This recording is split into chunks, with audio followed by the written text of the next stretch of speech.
Hello, welcome back to my channel. Yes, you're welcome back to the Queen Solar Lady Talks.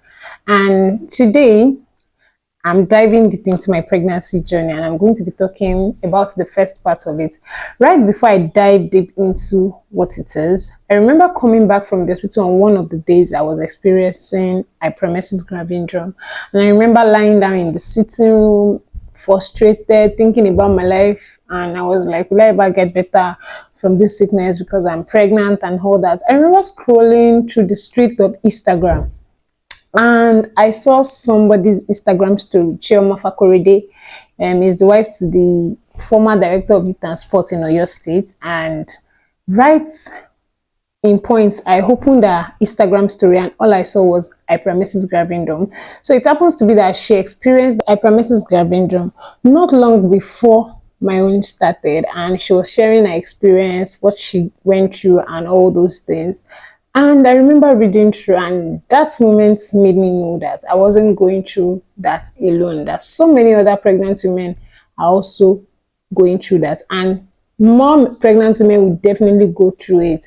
And I remember learning so much from every of her write-up. I learned so many things from her write-up. And I remember also texting her that night just to say thank you for sharing. This is the exact thing I'm going through. And I remember her telling me that I'm definitely going to be fine.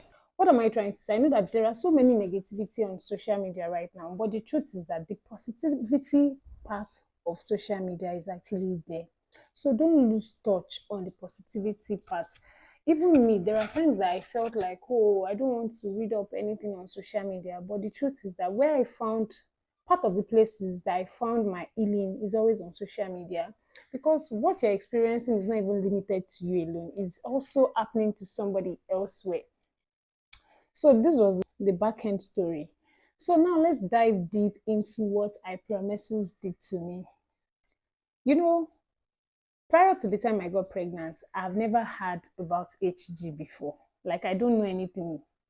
I've never heard that name, Hyperemesis gravidarum or something, something. I've never heard about it before. But well, 3 months after my anniversary, we tried, and it clicked, even though it was not an easy journey. And this is the part where I say that you don't even know what waiting mothers are going through. The 3 months that I wasn't pregnant, and I had expected that, oh, the first month that we tried, I'm supposed to be pregnant. The second month, it did not click. Then the third month, trust me, it was the most traumatic experience ever. I remembered that the first month it did not even make sense to me. I'm just like, okay, maybe this one is just trial and error. You get. Then the second month, I remember that I was not even at home. We traveled, and I had even missed my dates. So I'm like, oh, this thing is already done. And boom, it came, and I'm like, what?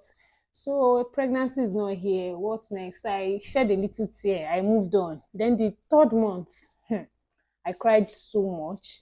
It was really heartbreaking when I discovered I wasn't pregnant that month. And the fourth month, I was just working on my system, and I would sleep off randomly. If you know me very well, I don't sleep in the afternoon. But this particular month, I slept, and my husband was like, oh, it seems you are pregnant. And I did not even believe, because I didn't even want to go through the kind of traumatic experience that I experienced the last month. So I did not answer him. Then that month it clicked. I did test, and I was tested positive. And the moment I knew, I think that was the turning point. I knew when I was 4 weeks and 6 days pregnant, everything was going fine. The fifth week, now, I was still okay. Then the sixth week setting, I started running temperature, headache, and the next thing I discovered that my smelling organ, like my nose, whenever I smell something, I would just start feeling irritated. I remember the first day this thing happened to me, I drank pap in the morning, and the next thing I started vomiting. So these are the signs of Hyperemesis gravidarum. Your smelling organ will just change. There will be morning sickness, terrible morning sickness. Not just you wake up and you don't want to do anything. You just be weak, all your bones, you feeling this terrible headache, running temperature, you feel nausea, like you want to vomit. And This thing started little by little, little by little. I couldn't drink pap, I couldn't eat noodles, I couldn't even take cornflakes. The cornflakes that I used to like, I couldn't take it. And I was like, okay, maybe, now when people are pregnant, you see them spitting and you think, oh, that's the normal thing. Only for me to enter seventh week and it got terrible. This one actually landed me in the hospital and it was crazy because I vomited so much. I was vomiting as I was trying to eat because I felt like nothing was happened to my baby. I need to eat. I need to eat. If I try to eat, I'll vomit. If I try to eat, I'll vomit. Water, food, nothing was staying in my body. Like I was literally vomiting everything out. The seventh week, it was like the introduction phase into Hyperemesis gravidarum. Then the eighth week, oh my god, you guys, you need to see me. I had lost weight. Like I was vomiting very badly. I can vomit like 20 times in a day. I did not eat though. I could not even eat at all. And I'll vomit and vomit. I'll be vomiting this yellow water and everything like that. And it was really crazy. While vomiting, I'll be running temperature. I'll have very severe headache, nausea, morning sickness. I was not able to do anything, trust me, sweeping, everywhere smells. I remember going to church on a Sunday and I went to sit outside and they were like, Coin, what's wrong? I said, everywhere is smelling like paracetamol. And I can tell you that hyperemesis gravidarum is actually a phase that you never see coming. I did not see my own coming. I've never heard about it before. I don't know anything about it. And this was a period that the doctor now said, oh, you're going through hyperemesis gravidarum. And I'm like, what is that? Like, what does that even mean? So I started reading up. Then I saw that hyperemesis gravidarum can cause you to have morning sickness, severe headache, nausea, dehydration, and you'll be terribly sick. That's just it. You'll be terribly sick. And this continued till like ninth week. I remember 10th week. And it was going to like a month, like full 4 weeks of going in and out of the hospital, in and out of the hospital, because I'll come back home today. The next 3 days, I'm already back in the hospital. The last one that even broke the camel's neck was that I'd come back from the hospital that day and I felt okay.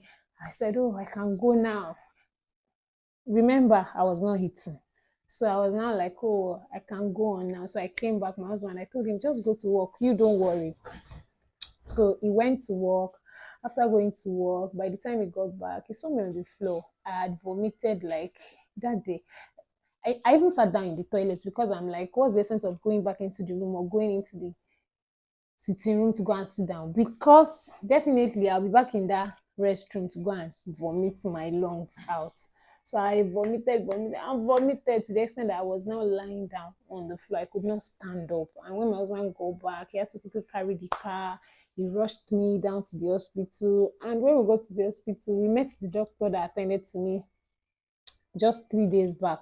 And she was like, oh, there must be something that will work for me. And I'm like, I can't wait. Because at that point in time, you guys, I was dehydrated, I was frustrated, I was weak, all my body system. And I remember that particular scene.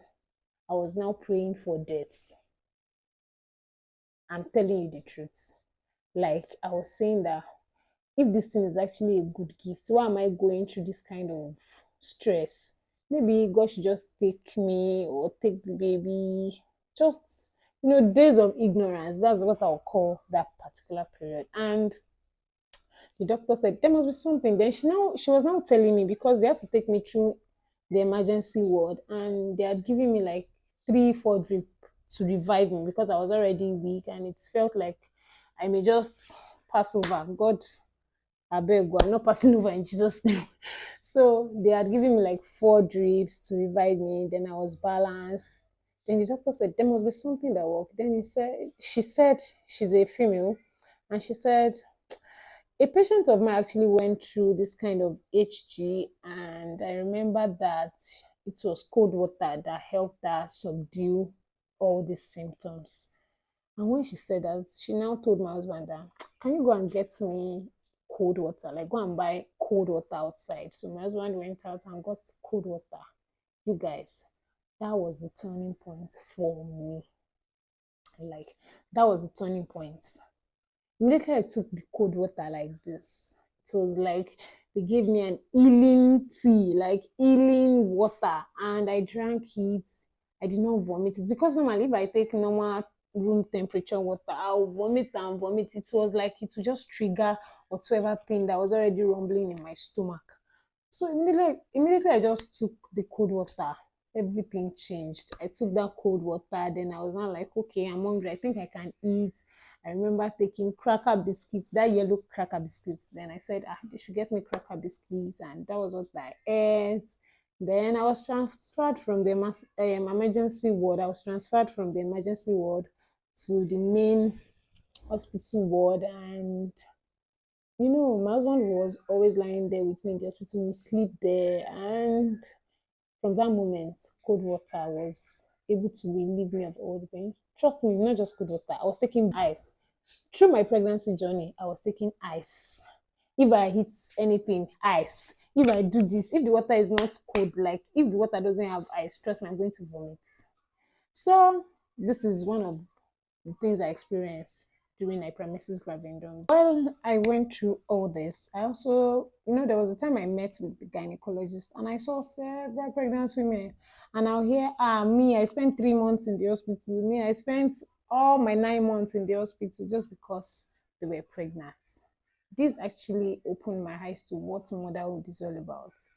This experience is something that I can never get over in my entire life. And I just want to remind you once again, you are not alone. And as a woman, prepare your mind, prepare yourself. You never can tell what will happen next. I remember that during this period, I also saw one news on Twitter where a white woman actually committed suicide because of hyperemesis gravidarum. The truth is that it is a very, very crazy experience.